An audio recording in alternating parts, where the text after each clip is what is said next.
열왕기상 12장.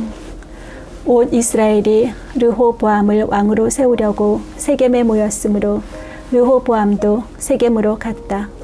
느밧의 아들 여로보암도 이 소문을 들었다. 그때에 그는 솔로몬 왕을 피하여 이집트로 가서 있었다.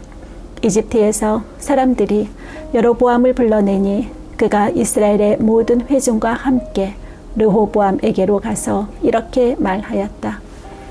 임금님의 아버지께서는 우리에게 무거운 멍에를 메우셨습니다. 이제 임금님께서는 임금님의 아버지께서 우리에게 지워주신 중노동과 그가 우리에게 메워주신 이 무거운 멍에를 가볍게 해주십시오. 그러면 우리가 임금님을 섬기겠습니다. 르호보암이 그들에게 말하였다. 돌아갔다가 사울 뒤에 나에게로 다시 오도록 하시오. 이 말을 듣고서 백성들은 돌아갔다. 르호보암 왕은 부왕 솔로몬이 살아있을 때에 부왕을 섬긴 원로들과 상의하였다. 이 백성에게서 어떤 대답을 해야 할지 경들의 충고를 듣고 싶소. 그들은 르호보암에게 이렇게 대답하였다. 임금님께서 이 백성의 종이 되셔서 그들을 섬기려고 하시면 또 그들이 요구한 것을 들어주시겠다고 좋은 말로 대답해 주시면 이 백성은 평생 임금님의 종이 될 것입니다. 원로들이 이렇게 충고하였지만 그는 원로들의 충고를 무시하고 자기와 함께 자란 자기를 받드는 젊은 신하들과 의논하면서 그들에게 물었다. 백성들이 나에게 부왕께서 메워주신 멍에를 가볍게 하여 달라고 요청하고 있어. 이 백성에게 내가 어떤 말로 대답하여야 할지 그대들의 충고를 듣고 싶소. 왕과 함께 자란 젊은 신하들이 그에게 말하였다. 이 백성은 임금님의 아버지께서 그들에게 메우신 무거운 멍에를 가볍게 해달라고 임금님께 요청하였습니다. 그러나 임금님께서는 이 백성에게 이렇게 말씀하십시오. 내 새끼손가락 하나가 내 아버지의 허리보다 굵다. 내 아버지가 너희에게 무거운 멍에를 메웠다. 그러나 나는 이제 너희에게 그것보다 더 무거운 멍에를 메우겠다. 내 아버지는 너희를 가죽 채찍으로 매질하였지만 나는 너희를 쇠 채찍으로 치겠다 하고 말씀하십시오. 왕이 백성에게 사흘 뒤에 다시 오라고 하였으므로 여로보암과 온 백성은 사흘째 되는 날에 르호보암 앞에 나왔다. 왕은 원로들의 충고는 무시하고 백성에게 가혹한 말로 대답하였다. 그는 젊은이들의 충고대로 백성에게 말하였다. 내 아버지가 당신들에게 무거운 멍에를 메웠소. 그러나 나는 이제 그것보다 더 무거운 멍에를 당신들에게 메우겠소. 내 아버지는 당신들을 가죽 채찍으로 매질하였지만 나는 당신들을 쇠 채찍으로 치겠소. 왕이 이렇게 백성의 요구를 들어주지 않은 것은 주님께서 이를 그렇게 뒤틀리게 하셨기 때문이다. 이것은 주님께서 실로 사람 아히야를 시켜서 느밧의 아들 여로보암에게 하신 말씀을 이루시려는 것이었다. 온 이스라엘은 왕이 자기들의 요구를 전혀 듣지 않는 것을 보고 왕에게 외쳤다. 우리가 다윗에게서 받을 몫이 무엇인가? 이새의 아들에게서는 받을 유산이 없다. 이스라엘아, 저마다 자기의 장막으로 돌아가라. 다윗아, 이제 너는 네 집안이나 돌보아라. 그런 다음에 이스라엘 백성은 저마다 자기의 장막으로 들어갔다. 그러나 유다의 여러 성읍에 살고 있는 이스라엘 자손은 르호보암의 통치 아래에 남아 있었다. 르호보암 왕이 강제노동 감독관 아도니람을 이스라엘 자손에게 보내니 온 이스라엘이 모여서 그를 돌로 쳐 죽였다. 그러자 르호보암 왕은 급히 수레에 올라서서 예루살렘으로 도망하였다. 이렇게 이스라엘은 다윗 왕조에 반역하여서 오늘에 이르렀다. 이 무렵에 온 이스라엘 백성은 여로보암이 돌아왔다는 소식을 듣고서 사람을 보내어 그를 총회로 불러왔으며 그를 온 이스라엘을 다스리는 왕으로 추대하였다. 그리하여 유다 지파만 제외하고는 어느 지파도 다윗 가문을 따르지 않았다. 르호보암이 예루살렘에 이르러서 온 유다의 가문과 베냐민 지파의 동원령을 내려 정병 18만 명을 선발하였다. 그래서 이스라엘 가문과 싸워서 왕국을 다시 솔로몬의 아들 르호보암에게 돌리려고 하였다. 그러나 그때에 하나님께서 하나님의 사람 스마야에게 말씀하셨다. 너는 유다 왕 솔로몬의 아들 르호보암과 유다와 베냐민의 모든 가문과 그 밖에 나머지 모든 백성에게 이 말을 전하여라. 나 주가 말한다. 일이 이렇게 된 것은 내가 시킨 것이다. 너희는 올라가지 말아라. 너희의 동족인 이스라엘 자손과 싸우지 말고 저마다 자기 집으로 돌아가거라. 그들은 이러한 주님의 말씀을 듣고 주님의 말씀에 순종하여 모두 귀향하였다. 여로보암이 에브라임의 산지에 있는 세겜성을 도성으로 삼고 얼마 동안 거기에서 살다가 분우엘 성을 세우고 그리로 도성을 옮겼다. 그런데 여로보암의 마음에 잘못하면 왕국이 다시 다윗감으로 돌아갈지도 모른다는 생각이 들었다. 이 백성이 예루살렘에 있는 주님의 성전으로 제사를 드리려고 올라갔다가 그들의 마음이 그들의 옛 주인인 유다 왕 르호보암에게로 돌아가게 되는 날이면 그들이 자기를 죽이고 유다 왕 르호보암에게 돌아갈지도 모른다는 생각이 들었다. 왕은 궁리를 한 끝에 금송아지 상 2개를 만들었다. 그리고는 백성에게 이렇게 말하였다. 예루살렘으로 올라가는 일은 너희에게는 너무 번거로운 일이다. 이스라엘 백성들아, 너희를 이집트에서 구해주신 신이 여기에 계신다. 그리고 그는 금송아지상 2개를 하나는 베델에 두고 다른 하나는 단에 두었다. 그런데 이 일은 이스라엘 안에서 죄가 되었다. 백성들은 저 멀리 단까지 가서 거기에 있는 그 한 송아지를 섬겼다. 여로보암은 또 여러 높은 곳에 산당들을 짓고 레위 자손이 아닌 일반 백성 가운데서 제사장을 임명하여 세웠다. 여로보암은 유다에서 행하는 절기와 비슷하게 하여 8째 달 보름날을 절기로 정하고 베델에서 세운 제단에서 그가 만든 송아지들에게 제사를 드렸으며 그가 만든 베델의 산당에서 제사를 집행할 제사장들도 임명하였다. 왕은 자기 마음대로 정한 8째 달 보름날에 베델에 세운 제단에서 제사를 드렸다. 그는 이스라엘 자손이 지켜야 할 절기를 이렇게 제정하고 자기도 그 제단에 분향을 하려고 올라갔다. 13장.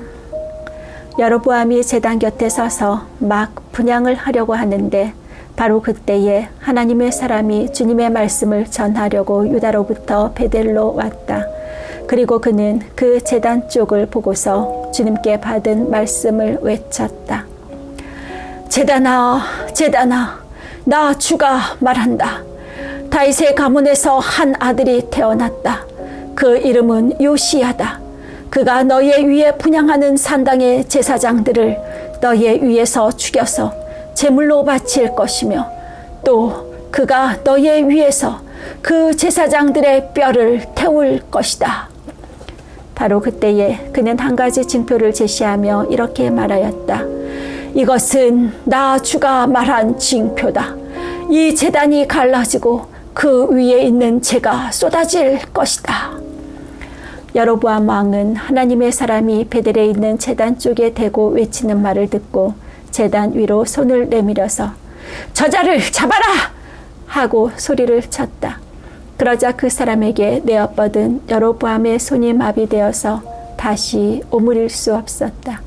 그리고 곧 이어서 하나님의 사람이 주님의 말씀으로 제시한 징표대로 그 제단은 갈라지고 그 제단으로부터는 재가 쏟아져 내렸다. 그러자 왕은 하나님의 사람에게 제발 그대의 주 하나님께 은총을 빌어서 내 손이 회복되도록 기도하여 주시오 하고 청하였다. 하나님의 사람이 주님께 은총을 비니 왕의 손이 회복되어서 예전과 같이 되었다. 이에 왕은 하나님의 사람에게 말하였다. 나와 함께 집으로 가서 피곤을 풀도록 합시다. 그대에게 선물도 주고 싶소. 그러나 하나님의 사람은 왕에게 이렇게 말하였다. 비록 임금님께서 저에게 왕실 재산의 절반을 주신다고 하여도 나는 임금님과 함께 갈 수 없습니다. 이곳에서는 밥도 먹지 않겠으며 물도 마시지 않겠습니다.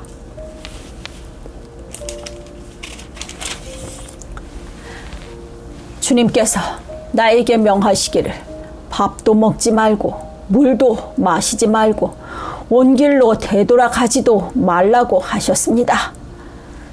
그런 다음에 그는 베델에 올 때에 온 길로 돌아가지 않고 다른 길로 돌아갔다. 그 무렵에 늙은 예언자가 베델에 살고 있었다.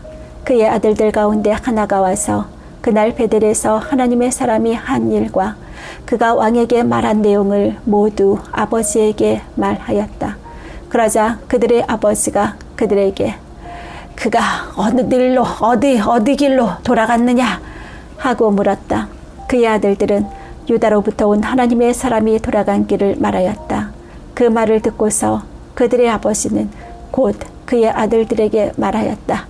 내가 타고 갈 나귀의 안장을 얹어다오. 그들의 아버지가 타고 갈 나귀의 안장을 얹으니 그는 나귀를 타고서 하나님의 사람을 뒤쫓아갔다.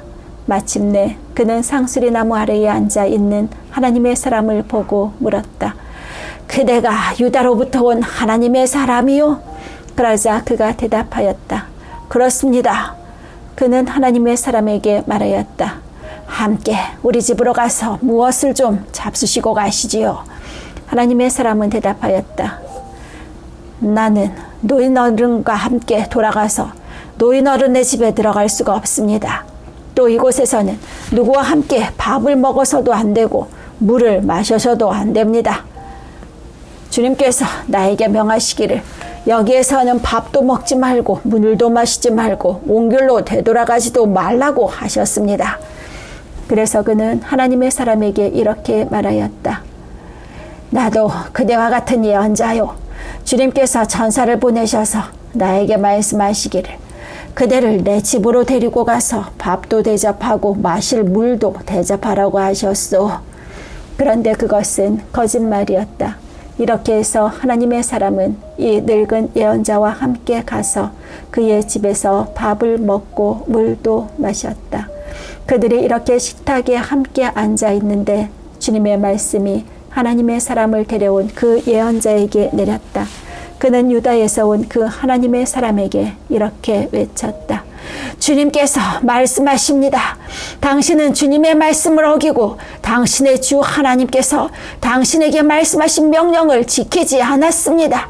당신은 주님께서 밥도 먹지 말고 물도 마시지 말라고 말씀하신 곳에서 밥도 먹고 물도 마셨습니다. 그러므로 당신의 죽음은 당신 조상의 무덤에 묻히지 못할 것입니다.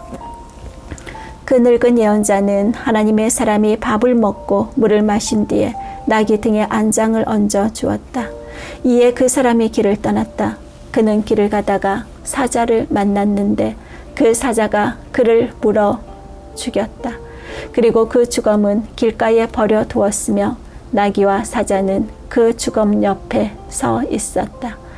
길을 지나가는 사람들은 길가에 버려둔 주검과 그 주검 가까이에서 어슬렁거리는 사자를 보았다. 그들은 그 늙은 예언자가 사는 성읍으로 돌아와서 이 사실을 널리 알렸다. 길을 가는 하나님의 사람을 자기 집으로 데리고 간 그 늙은 예언자가 이 말을 듣고 말하였다. 그는 틀림없이 주님의 말씀을 어긴 그 하나님의 사람일 것이다. 주님께서는 전에 그에게 말씀하신 대로 그를 사자에게 내주셔서 사자가 그를 찢어 죽이게 하신 것이다. 그리고 그는 또 자기 아들들에게 나귀의 안장을 지우라고 하였다. 그들이 나귀의 안장을 지워놓으니 그는 곧 가서 길가에 있는 그 주검을 찾아내었다. 나귀와 사자가 그 주검 가까이에 서 있었는데 사자는 그 주검을 먹지 않았을 뿐만 아니라 나귀도 물어 죽이지 않았다. 예언자는 하나님의 사람의 주검을 나귀 등에 싣고 자기의 성읍으로 옮겨와서 곡을 한 뒤에 묻어 주었다. 그 주검을 자기의 무덤에 안장하고 나서 그 늙은 예언자는 아이고 내 형제여 하면서 통곡을 하였다. 장사를 마친 뒤에 그는 자기 아들들에게 말하였다. 내가 죽거든 너희는 나를 이 사람이 이 하나님의 사람이 묻힌 곳에 같이 묻어다오. 너희의 뼈를 그의 뼈의 곁에 묻어 두어라. 그가 주님의 말씀을 받아서 베델에 있는 제단과 사마리아 성읍 안에 있는 모든 산당을 두고 외친 그 말씀이 그대로 이루어질 것이다. 이런 일이 생긴 뒤에도 여로보암은 여전히 그 악한 길에서 돌아서지 아니하고 오히려 일반 백성 가운데서 원하는 사람은 누구든지 산당의 제사장으로 임명하였다. 그런 일 때문에 여로보암 가문은 죄를 얻었으며 마침내 땅에서 흔적도 없이 사라졌다.